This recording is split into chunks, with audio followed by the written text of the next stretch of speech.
Well, y'all, we are back in the building. Oh my God, we got so much to talk about, y'all. Like, the news is popping today. It is really popping today. And I don't even want to waste no time. And I just want to go ahead and dive on in. It's so popping today that I don't even think that I'm going to get to my Salt Lake City recap until maybe even tomorrow. Okay. So let's discuss what is happening in the world of reality TV. If you haven't subscribed yet, make sure you hit that subscribe button, hit that notification bell button, and join the community, baby. We're going to Thailand March 1st through the 7th. Definitely tap into this trip. It's extremely affordable. If you want a single room, we have those available. We have double rooms available for people who want to stay with two people in the same room. Make sure you tap in because you can still make your deposit and then you can pay over time. Now, let's get into the tea of it all. First things first, Karen Huger is alleging that officers in her DUI arrest conducted an illegal search and seizure. She is demanding evidence and body cam footage be withheld from trial. So, this may indeed be one of the reasons why Karen isn't saying much on the Real Housewives of Potomac. Let's get into the tea. Now, this comes up from our friends over at the Jasmine brand, and they're getting this intel from In Touch because In Touch obtained the court docs. So, apparently, Karen's lawyers recently submitted a motion accusing the officers in her DUI case of conducting the quote illegal search and seizure, arguing that she was not initially made aware that she was being detained and was never read her Miranda rights. Now, if you guys remember, TMZ reported that Hooger, as Mia states, was detained in Potomac back in March after she crashed her 2017 Maserati, which was allegedly crossing a median and hit multiple street signs. Now, she was then charged with driving under the influence, negligently driving a vehicle in a careless and imprudent manner, endangering property, life, and person, and various other charges. Now, in this motion, her lawyers are alleging that the arresting officers were, quote, aggressive with her writing.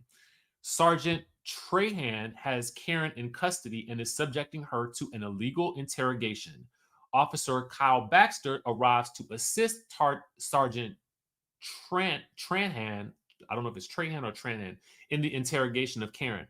The evidence seized in this case was obtained as a result of an illegal search and seizure. Then they continued on. The statements taken from the defendant were involuntary and elicited during an illegal custodial interrogation without the observance of mandatory procedural safeguards required by law, specifically the Fourth Amendment. Hooger's lawyers further requested the evidence of her illegal interrogation, all of the subsequent police body cam video be suppressed as fruit of the poisonous tree. Now, the prosecutors have reportedly denied the allegations, arguing that police conducted a legal search and should be allowed to present their findings in front of a jury. The case is reportedly headed for a 2-day trial in December. It has not been reported that the court judge has ruled on the matter at this time. Shout out to Kay Johnson for the reporting. So, this tells us a couple of things. So, in my Law and Order SVU, with my Law and Order SVU degree, my law degree, baby, I'm wondering, did Karen did they okay, so when I watch the TV, I'll be seeing them do the questioning the suspects all the time without the attorneys being present.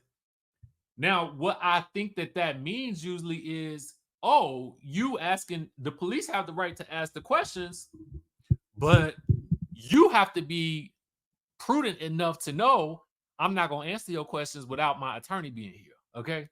Now, I don't know if that's the case or not. Somebody who has been in law longer than me can probably tell you better. But I'm just simply going on what I see here and what I watch on the good TV on FBI, The Equalizer, and Law and Order. Okay, and I watched 3 versions of Law and Order, so you know I'm up on my legal stuff. Okay, and I watch about 3 versions of FBI, so you know I'm up. And I watch Criminal Minds. So argue with your mama. Okay. So that's what I'm wondering if that's what's happening here, right? This is about to be interesting because it does tell us a lot now why Karen is not really saying too much because maybe they were building this case all along. I have no idea, but it's about to be interesting come December when this 2-day trial happens. Do I need to go down to the court? No. Okay. We'll just somebody will get the tea. Okay, and I'll give it to you. All right. So that's number one. I don't even know where to go next. Okay. Since we're still talking Potomac, I mean, maybe we should continue with our Potomac discussions because there's a lot to cover. And this was something that I also wanted to take some time to cover today as well. Before I get here, because we're going back to the Jasmine brand, sorry. I wanted to let you know, in case you missed it, Carlos King did an interview with Mia Thornton. Now, I actually saw it yesterday, but I didn't get a chance to. I saw it online, but I didn't get a chance to watch it until this morning. And it was good. It was about an hour long, just to let you know. I mean, Carlos does a very good job. I mean, he jokes with her a lot about the Mia be lying of it all. Mia says she knows that she stretches the truth, but it's what she remembers at the time. Okay. He pretty much summed up Mia's reality TV personality as wacky. And I think that is a fair assessment of her television persona, right? Kind of like Jackie Christie. I mean, they're not the same, but you know what I mean. Jackie, they call her Wacky Jackie, but Jackie makes the show, right?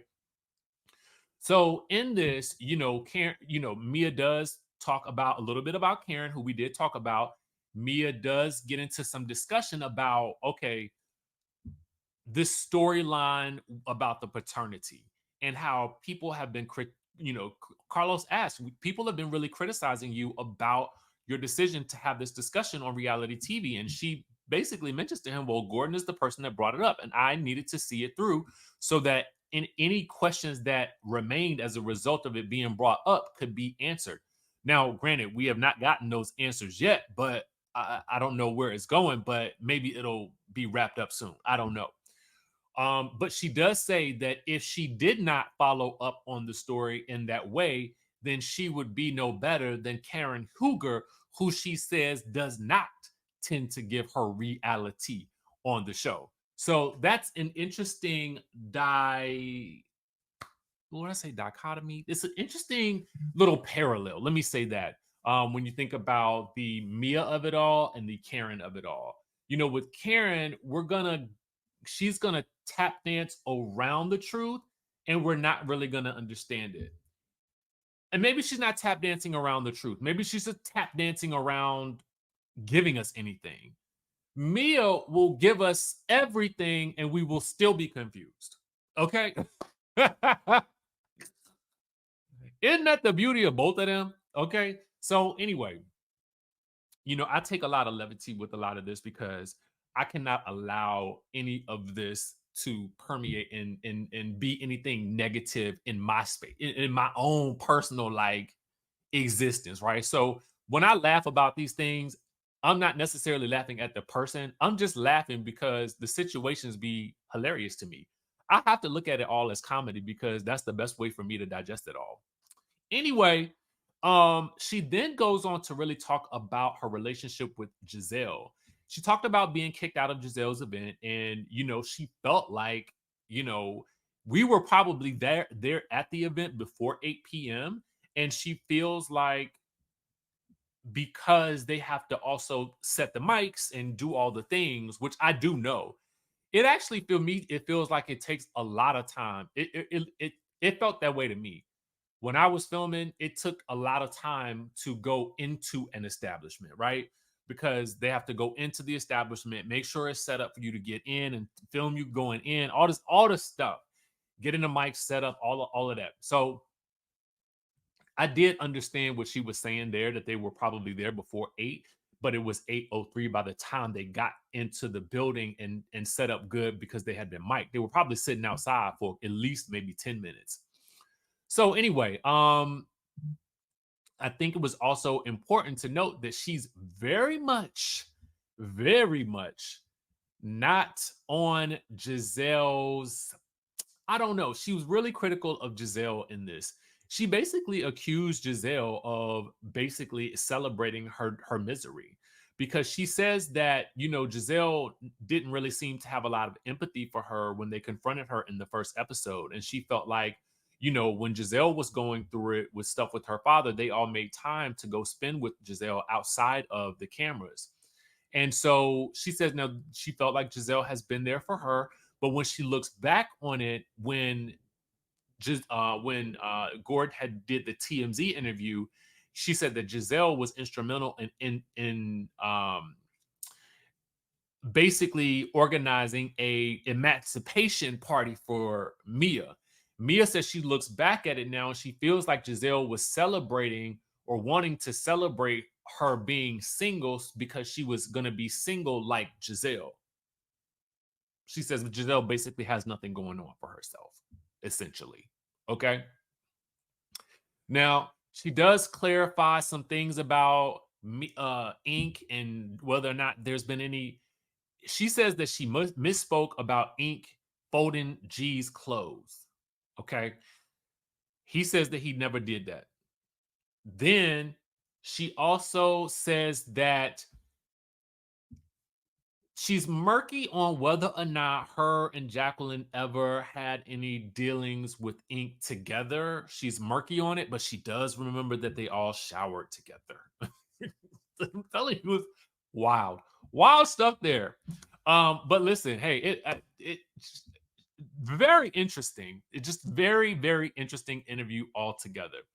So make sure you guys be sure to tune in and tap into that if you haven't already done so. I'll put the link in the description down below for Carlos's interview with Mia. It was actually, it's good and it's only about an hour long. So I just feel like it's one of those types of situations where Mia is kind of just in on the joke and she kind of rolls along with it all. Listen, I guess make your money, man. Make your money, man. But getting back to the Jasmine Brands post, now I told you a little bit about the whole Gizelle of it all, but I didn't tell you what she had posted on the Twitter, okay? So apparently she took to the Twitter and said, question for the people. Should a wife who worked during her entire marriage be responsible for paying her soon-to-be ex-husband alimony because he's 30 plus years older than her and says he can't find a job?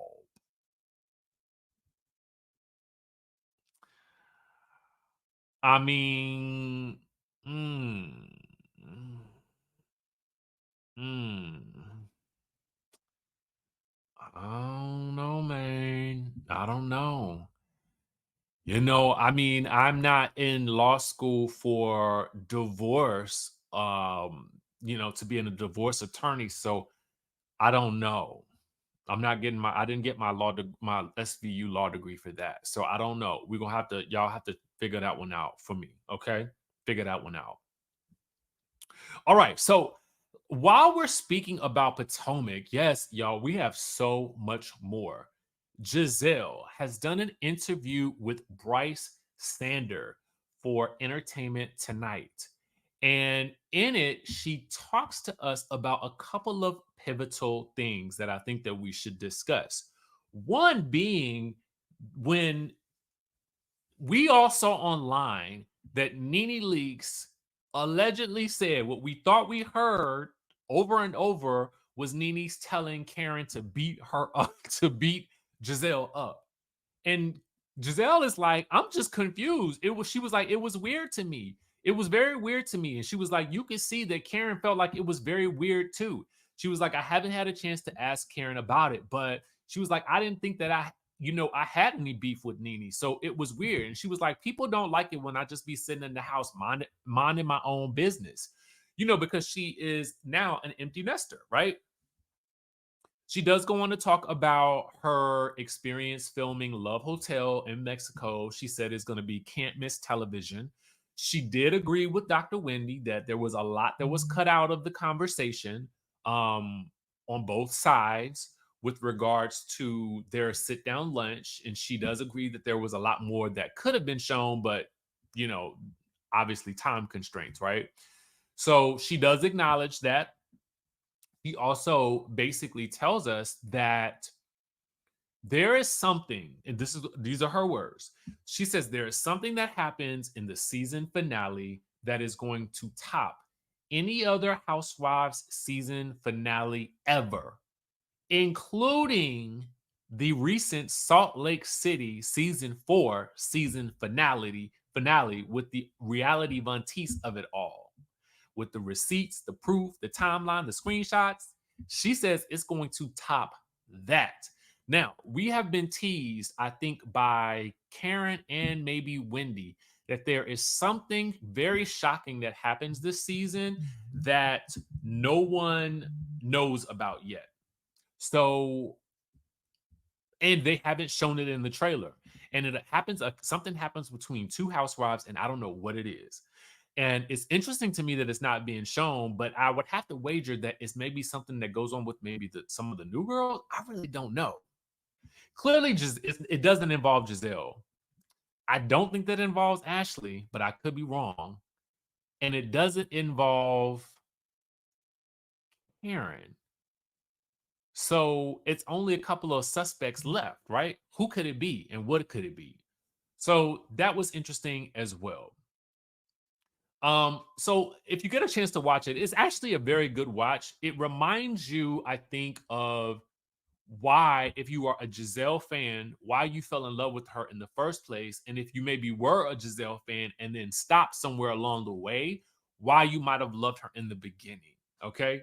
She does go on to make some interesting assessments of Stacey. And apparently, this has been the going phrase, is that Stacey is reminiscent of Katie with regards to her level of quirkiness. So I guess maybe we will see more of that as things go along. And Gizelle does tease that some of the new girls struggle quite a bit, which we will see. So I guess we will see how that plays out. All right. So that is the Gizelle of it all. So it turns out that Married to Medicine fans may not be waiting much longer, because it sounds as though everyone is asking for the Beverly Hills trailer according to TV Deets, but it's Married to Medicine that we should be wondering about. And then the caption reads, Married to Medicine is coming soon. Now, I was wondering which show was going to be premiering in November. Something needs to be coming in November. That's typically a big month for premieres in terms of Bravo, at least historically.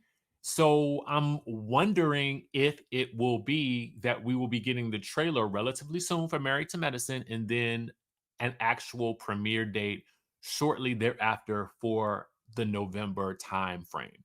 That's what I'm hoping for, right? But in the interim, okay, I was wondering what would come about from Phaedra saying that she is the reason for Married to Medicine's high ratings. Baby, Dr. Heavenly says, I'm sure she didn't say that. Must be AI. Now, I'm still waiting for something else to come. Like, I'm waiting for her to do a video. Drop a video, Dr. Heavenly. Drop some beats for us, okay? Give us something, all right? Because I need to know what your thoughts are about this. Because, I mean, Phaedra said it loud and proud and with her chest. And so I'm kind of like, what's going to be the reaction, baby? Give it to us, Dr. Heavenly. We are waiting. So that is the tea, you guys. Make sure you guys keep it locked onto this channel for more information, news, commentary, all of that good stuff. And with that being said, we will catch you in the next video.